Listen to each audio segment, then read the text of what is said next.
नमस्कार साथियों, आप सभी का स्वागत है देवेंद्र सर ऑफिशियल में। हम सबसे पहले 12 बजे सिर्फ 10 मिनट में सिर्फ आपके लिए लेकर आए हैं 3 जून 2020 के करंट अफेयर्स। अगर आपको मेरे करंट अफेयर्स पसंद हैं तो प्लीज़ लाइक करना ना भूलें। पीडीएफ आपको मेरे व्हाट्सएप के ग्रुप, इंस्टा, फेसबुक और टेलीग्राम चैनल पर मिल जाएगी। चलिए हम चलते हैं अपने पहले प्रश्न की तरफ। हमारा आज का पहला प्रश्न है कि अंतरिक्ष यात्रियों को अंतरिक्ष में पहुंचाने वाली पहली निजी कंपनी कौन सी बन गई है। तो मैं आपको लास्ट मंथ के करंट अफेयर में बता चुका हूं, स्पेस एक्स का डेमो 2 मिशन। मैं फिर रिपीट कर रहा हूं, अंतरिक्ष यात्रियों को अंतरिक्ष में पहुंचाने वाली पहली निजी कंपनी कौन सी बन गई है। तो स्पेस एक्स। दो हमारे पास अंतरिक्ष यात्री थे, रॉबर्ट बेनकेन और डगलस हर्ले। इन दोनों को कहां पर पहुंचाया गया? इंटरनेशनल स्पेस स्टेशन में। एक ड्रैगन क्रू फॉल्कन 9 रॉकेट को नासा के कैनेडी स्पेस सेंटर से पैड 39A से क्या किया गया था? लॉन्च किया गया था। यह वर्ष 2011 में अंतरिक्ष यान को बंद किए जाने के बाद, मैंने आपको बताया था नासा के जो अंतरिक्ष यान है उनकी डेट खत्म हो चुकी थी, तो उसने दो प्राइवेट कंपनीज, एक थी स्पेस एक्स और दूसरी थी बोइंग, इन दोनों कंपनीज से इंटरनेशनल स्पेस स्टेशन में मानव को लाने ले जाने और सामानों को लाने ले जाने के लिए क्या किया गया था? अनुबंध या समझौता किया गया था। तो पहली बार ऐसा हुआ है कि स्पेस एक्स के द्वारा दो एस्ट्रोनॉट्स कहां पर? आईएसएस पहुंचाए गए हैं। देखिए भाई, अब देखिए फॉल्कन 9 रॉकेट। फॉल्कन 9 रॉकेट दुनिया का पहला ऐसा कक्षीय वर्ग है, 2 स्टेज वाला रीयूजेबल रॉकेट है। मतलब आप उसको बार बार यूज कर सकते हैं। ऐसा नहीं कि आपने एक बार यूज किया और फिर बाद में वो क्या है, यूजलेस हो गया, है ना। और किया क्या है भाई? नासा के द्वारा। नासा के प्रशासक आपको पता है, national administrative space agency, Jim Bridenstine. NASA का जो मुख्यालय है वो वॉशिंगटन डीसी अमेरिका में पड़ता है। महत्वपूर्ण है यहाँ पर स्पेस एक्स की कंपनी। स्पेस एक्स कंपनी के संस्थापक और सीईओ हैं एलन मस्क। इसके अध्यक्ष और सीओओ हैं ग्वेनिथ शॉर्टवेल। इसकी स्थापना हुई थी 2002 में।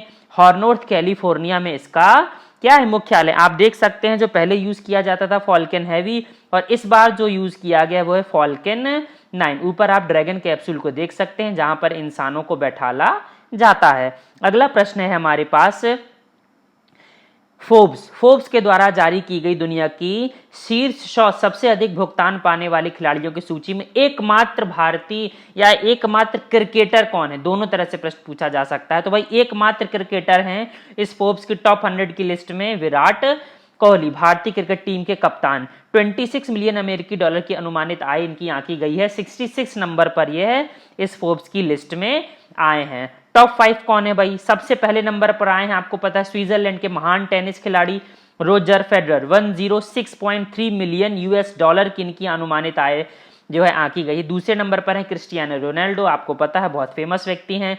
तीसरे नंबर पर है लियोन मेसी। चौथे नंबर पर है नेमार और लास्ट है 5th नंबर पर है एनबीए के लेब्रॉन जेम्स। आप देख सकते हैं highest speed athlete in the world 2020, याद रखिएगा 2020 की लिस्ट है।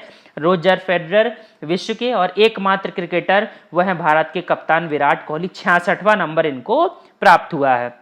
अगला प्रश्न है हमारे पास कि कौन सा चक्रवाती तूफान 129 वर्षों में जून के महीने में महाराष्ट्र को हिट करने वाला पहला उष्णकटिबंधीय चक्रवात हो सकता है? तो भाई यह चक्रवात है चक्रवात निसर्ग।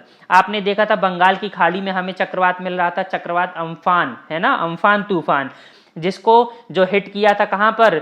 बंगाल में, जिसके लिए 1000 करोड़ रुपए सरकार ने दिए थे, और उड़ीसा में जिसके लिए 500 करोड़ रुपए सरकार के द्वारा, केंद्र सरकार के द्वारा दिए गए थे। यहां पर अब देखिए महाराष्ट्र इस तरफ जल्दी, अरब सागर वाली बेल्ट में जल्दी जून के माह में चक्रवात आता नहीं है, लेकिन ये आ रहा है, इसलिए ज्यादा महत्वपूर्ण हो जाता है। नाम भी देखिए क्या है?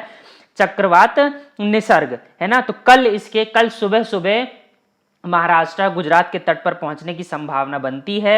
हाल फिलहाल में यह लक्षद्वीप के आसपास वाला जो अरब सागर का इलाका है वहां पर देखने को मिलता है। यह बताया किसने? यह बताया भारतीय मौसम विज्ञान विभाग के द्वारा। इसके डायरेक्टर जनरल हैं मृत्युंजय महापात्रा। इसका मुख्यालय पड़ता है नई दिल्ली में। आप देख सकते हैं पाथ इस साइक्लोन निसर्गा की कैसे वो धीरे धीरे बढ़ रहा है। मध्य प्रदेश में भी ये हिट करेगा 4 जून को। चलिए हम चलते हैं अगले प्रश्न की तरफ। अगला प्रश्न है हमारे पास कि WHO ने जीवन रक्षक तकनीक लाइफ सेविंग टेक्निक्स की समान पहुंच सुनिश्चित करने के लिए कौन से पुल को लॉन्च किया है? तो भाई कोविड-19 टेक्नोलॉजी एसिस पूल आप देख सकते हैं, इसे CTAP है ना, इट मींस कोविड-19 टेक्नोलॉजी एसिस पूल भी कहा जाता है। 37 देशों ने कहा था संयुक्त रूप से WHO को, इसीलिए यह क्या किया गया है, यह प्रयास किया गया है। इसका जो उद्देश्य है वो है अनुसंधान और सूचना के आदान प्रदान के माध्यम से कोई वैक्सीन बनाया जाए, टीकाकरण किया जाए और किसी भी उत्पाद की क्या निर्माण क्षमता को बढ़ाया जाए, जल्दी से जल्दी वैक्सीन हो जाए और ज्यादा बड़ी मात्रा में बने, ताकि विश्व इस भयानक बीमारी से, पैंडेमिक से जूझ सके। WHO का मुख्यालय जिनेवा स्विट्जरलैंड में। WHO के महानिदेशक हैं टेड्रोस एडहानम, आप स्क्रीन में देख सकते हैं। WHO के जो कार्यकारी हैं, उसके जो कार्यकारी बोर्ड है उसके अध्यक्ष बनाए गए हैं भारतीय स्वास्थ्य मंत्री डॉक्टर हर्षवर्धन। अगला प्रश्न है हमारे पास, भारत का पहला राष्ट्रीय स्तर का ओपन ऑनलाइन कोचिंग और शिक्षा कार्यक्रम जो देश भर के सभी जमीनी स्तर के एथलीटों के लिए लॉन्च किया गया। ध्यान दीजिएगा, यहां पर स्पोर्ट्स पर्सन की बात की जा रही है, तो ये भारत का पहला ऐसा राष्ट्रीय स्तर का ओपन ऑनलाइन कोचिंग प्रोग्राम है ना। जो पढ़ने वाले बच्चे उनके लिए तो होता रहता है, लेकिन स्पोर्ट्स वालों के लिए कम ही देखने को मिलता है। इसे लॉन्च किया गया है खेल मंत्रालय के द्वारा खेलो इंडिया ई पाठशाला कार्यक्रम में। फिर से रिपीट कर रहा हूं, खेलो इंडिया ई पाठशाला कार्यक्रम, इसे लॉन्च किया है हमारे केंद्रीय युवा कार्य और खेल मंत्री किरण रिजिजू ने, है ना भाई। है क्या, देखिए, प्रख्यात एथलीट और वरिष्ठ प्रशिक्षक पूरे के पूरे भारत देश में जमीनी स्तर के एथलीटों को तकनीकी कौशल को सुधारने का प्रयास करेंगे इस खेलो इंडिया ई पाठशाला के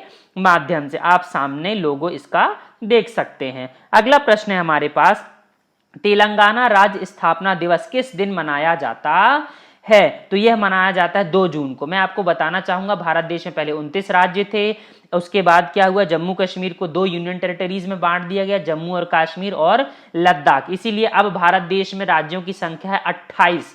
तो 28 राज्य में सबसे जो आखिरी का राज्य है वो यही है, तेलंगाना।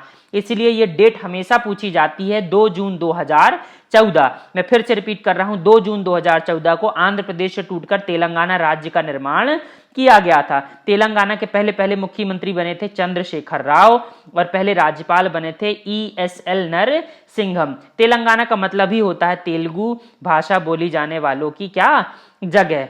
इसकी जो राजधानी है तेलंगाना की वो क्या है, हैदराबाद है, और यहाँ की जो आधिकारिक भाषा है वो है तेलुगु। आप देख सकते हैं तेलंगाना की अवस्थिति भारत देश के मानचित्र पर।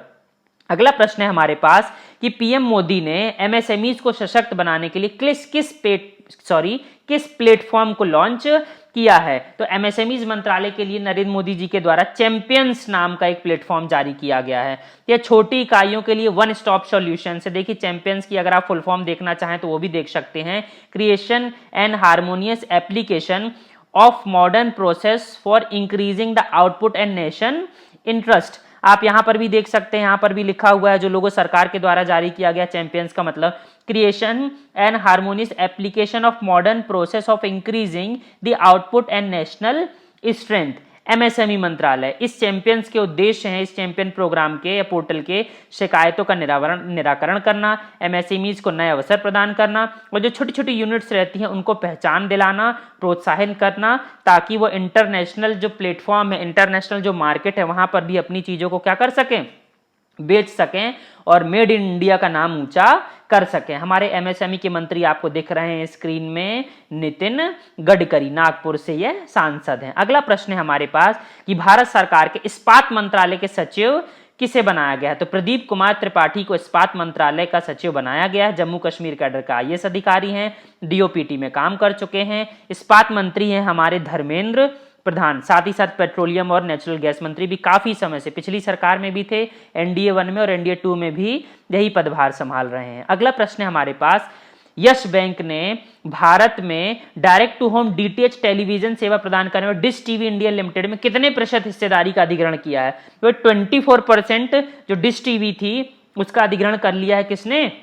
यस बैंक ने। अब भाई 44 करोड़ रुपए के शेयरों का अधिग्रहण किया है। क्यों किया है? इसलिए क्योंकि आपको पता है यस बैंक क्या है, डिफॉल्ट की स्थिति में पहुंच रहा था, लोगों ने कर्ज लिया, लोग पैसे नहीं दे रहे थे, इसीलिए शेयरों का अधिग्रहण कर्ज के भुगतान के चूक के कारण किया जा रहा है। पिछले 1 साल में 5वां मौका है जब यस बैंक ऐसा कर रहा है। भाई संपत्ति से ही पैसा अपना निकाले, कैसे भी करे, कम से कम बैंक डूबने से बचे। यश बैंक का मुख्यालय है मुंबई महाराष्ट्र में, इसके एमडी सीईओ हाल फिलहाल है प्रशांत कुमार, इसकी टैगलाइन है एक्सपीरियंस और एक्सपर्टाइज। यश बैंक को आप देख सकते हैं डिश टीवी के साथ में। अगला प्रश्न है हमारे पास, किस धावक ने सन 1956 मेलबर्न ओलंपिक में 3 एथलेटिक स्वर्ण पदक जीते थे जिनका हाल ही में निधन हो गया? तो बॉबी जो मोरो का निधन हो गया है। इन्होंने मेलबर्न ओलंपिक में 100 मीटर, 200 मीटर, 4x100 मीटर में तीनों में क्या जीते थे भाई?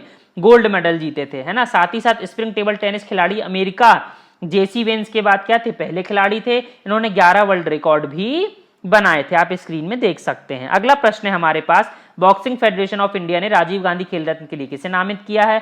तो अमित पंघाल और विकास कृष्ण को नामित किया गया है। बीसीसीआई के द्वारा नामित किया गया था विराट कोहली को, आप स्क्रीन में देख सकते हैं दोनों की photos. Boxing federation of India को। अगर आपको वीडियोस पसंद है तो प्लीज लाइक करें, शेयर करें, सब्सक्राइब करें, बेल आइकन को क्लिक करें। धन्यवाद।